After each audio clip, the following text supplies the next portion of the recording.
प्रभु यीशु मसीह के सामर्थी और अलौकिक नाम में आज सुबह 27 जुलाई दिन रविवार को आप सबका हम हार्दिक स्वागत करते हैं।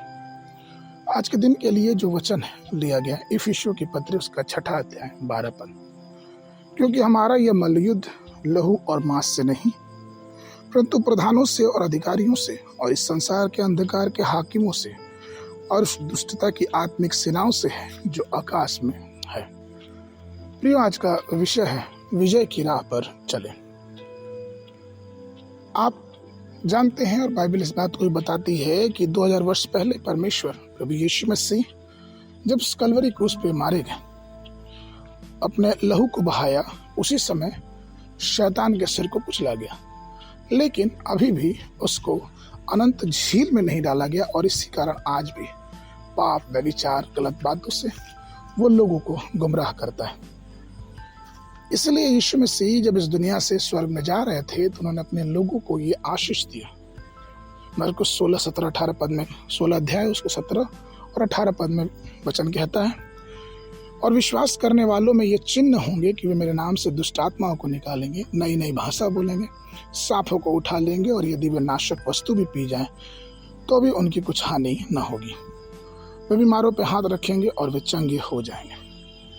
प्रियो, आप इस बात को हमेशा ध्यान रखें कि हम जो प्रभु को जानने और मानने वाले लोग हैं, हमें परमेश्वर ने बुलाया है कि हम उसके अधिकार से, उसकी दी हुई सामर्थ्य से हर एक उस अंधकार की शक्तियों के विरोध में खड़े हो सके, चाहे वो कैसी भी क्यों ना हो।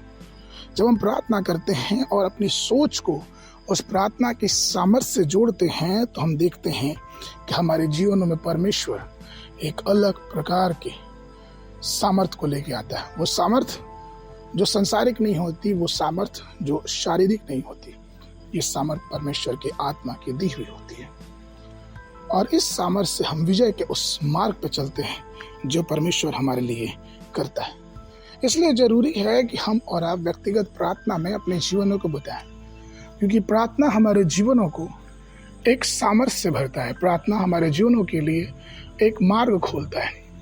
प्रार्थना ही है जो हमारे जीवनों को परमेश्वर की सामर्थ्य के करीब लेके आता है।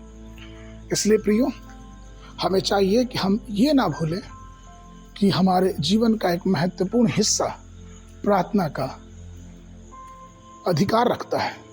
वो प्रार्थना जिस प्रार्थना से हमें सामर्थ्य मिलती है।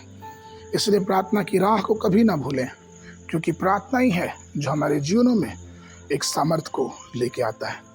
आगे के मनन के लिए यूहन्ना उसका 10 अध्याय 10 पद। चोर किसी और काम से नहीं परंतु केवल चोरी करने और घात करने और नष्ट करने को आता है। मैं इसलिए आया कि वे जीवन पाएं और बहुतायत का जीवन पाएं।